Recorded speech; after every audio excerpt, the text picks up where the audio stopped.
blow your mind for a second. There are babies in East Africa who are completely potty trained by 5 months old.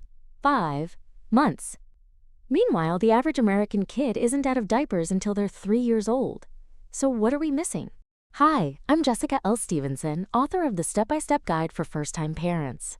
Today I'm sharing something that will completely change how you think about potty training. We Americans spend about $3,000 on diapers per child and create mountains of waste. But most of the world, they do this completely differently. Let's dive in. First, let's talk about the Digo people of Kenya and Tanzania. According to a landmark study from 1977 in pediatrics, these parents start potty training when babies are just 2 to 3 weeks old. Yes, you heard that right. 2 weeks! Here's how it works. The mother sits on the ground with her legs straight out. She places the baby on her shins, facing away for pee, facing toward for poop, and just waits. No special sounds, no coaxing. The position itself becomes the cue. By 5 to 6 months, these babies are dry day and night. The researcher, Dr. DeVries, noted that the Digo believe babies can learn from birth. That's pretty radical compared to our Western wait until they're ready approach, right? The key here? Expectation. If you expect a baby to learn early, they do. Now let's head to Vietnam, where mothers have turned whistling into a legitimate superpower. A 2012 study from the University of Gothenburg followed 47 Vietnamese families and discovered something incredible. Mothers start making a specific whistling sound every single time their newborn pees, starting from day 1. By 3 months, babies start associating the whistle with peeing. By 9 months, all 47 babies in the study could use the potty when reminded with the whistle.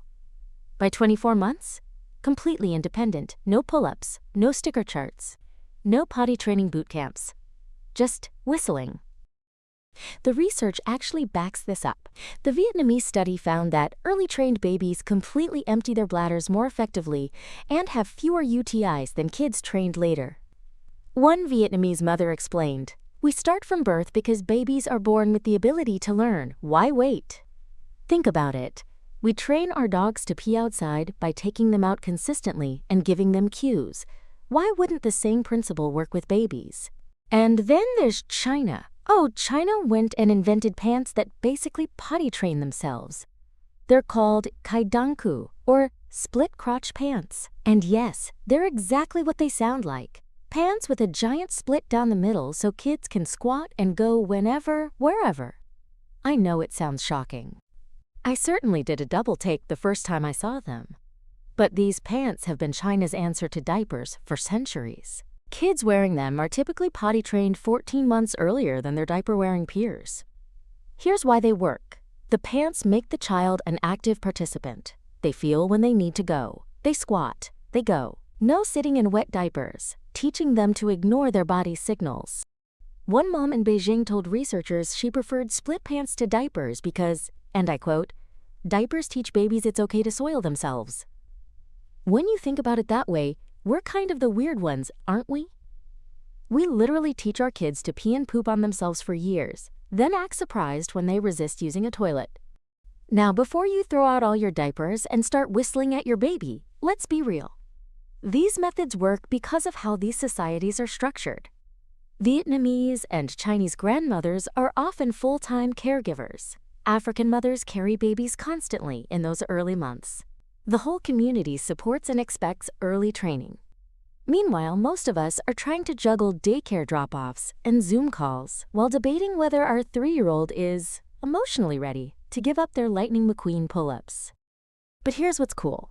Knowing that somewhere in Kenya right now, a 5-month-old is handling their bathroom business, while our neighbor's 4-year-old is having a meltdown about pooping in the potty. It's humbling. What feels like a universal parenting struggle? It's really just one way of doing things. So what's the takeaway here?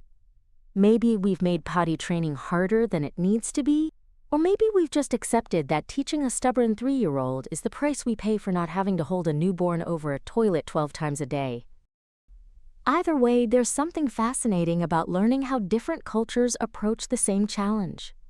Every time I change another diaper, I think about those Vietnamese mothers and their magic whistling. And you know what? Maybe there's a middle ground we can find. If you're navigating potty training or any parenting challenge from ages 0 to 3, I've got you covered. My book, Step-by-Step Guide for First-Time Parents, includes a complete chapter on potty training with practical methods that work for modern parents. We cover timing, techniques, troubleshooting, and yes, even how to adapt some of these international methods for your lifestyle. The link is in the description below. It's available on Amazon for Kindle and paperback. Thanks for watching. If you found this fascinating, give it a thumbs up and subscribe for more parenting insights. See you in the next video.